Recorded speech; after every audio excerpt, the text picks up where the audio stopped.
L'économie du Canada et du Québec de l'après-guerre, 1945-1960. Comme l'histoire a pour but d'apprendre du passé afin d'éviter d'en reproduire les erreurs, le retour à la production civile après la Deuxième Guerre mondiale se fera de manière beaucoup plus graduelle que ce fut le cas après la Première Guerre mondiale. Il faut un certain temps pour que les hommes qui reviennent du front soient relocalisés en emploi et les femmes ne veulent pas nécessairement retourner à leur rôle de ménagère. La production de guerre s'est accompagnée d'une amélioration des conditions de travail et de vie.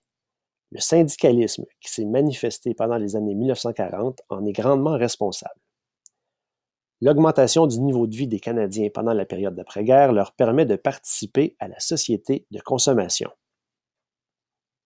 La société de consommation, qu'on désigne également sous l'appellation consommation de masse, est une stratégie économique voulant que la croissance économique soit basée sur la stimulation d'un désir de consommer.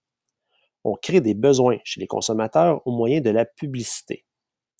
L'arrivée des médias de masse comme les journaux, le cinéma, la radio et la télévision va amplifier ce phénomène. Il faut aussi ajouter que l'accès au crédit est facilité, ce qui permet d'acheter maintenant et de ne payer que plus tard. La mise en place de la société de consommation entraîne une croissance du secteur tertiaire. En gros, il s'agit des emplois en vente, en marketing, en administration et dans la fonction publique. L'après-guerre voit surtout le nombre de fonctionnaires augmenter. Cette hausse s'explique par le besoin de mettre en application les mesures gouvernementales qui touchent la population, comme l'assurance chômage, les pensions familiales et les allocations de réhabilitation, par exemple. En 1946, le secteur tertiaire était responsable de 51% du produit intérieur brut du Québec, alors qu'en 1960, il se chiffrait à 55% du produit intérieur brut. Le produit intérieur brut est la valeur de tout ce qui est produit à l'intérieur des frontières d'un État. Le nombre d'employés du secteur tertiaire leur donne un poids intéressant dans leur rapport aux employeurs. Les syndicats feront plusieurs gains qui modifieront le monde du travail. Par exemple, leurs négociations leur permettent d'obtenir la semaine de travail de 40 heures, des hausses de salaire importantes, 2 semaines de vacances payées, le paiement des heures supplémentaires, une assurance maladie en emploi et la souscription à une caisse de retraite. Malgré tous ces gains au niveau des conditions de travail, on constate néanmoins des disparités importantes dans les conditions de vie des Québécois selon qu'ils vivent en zone urbaine ou en campagne. Si les villes sont de plus en plus électrifiées, on ne peut en dire autant des campagnes. Pour plusieurs, les commodités du 20e siècle ne sont pas encore disponibles. À partir de 1945, le gouvernement de Maurice Duplessis s'engage à ce que les régions rurales soient reliées au réseau électrique.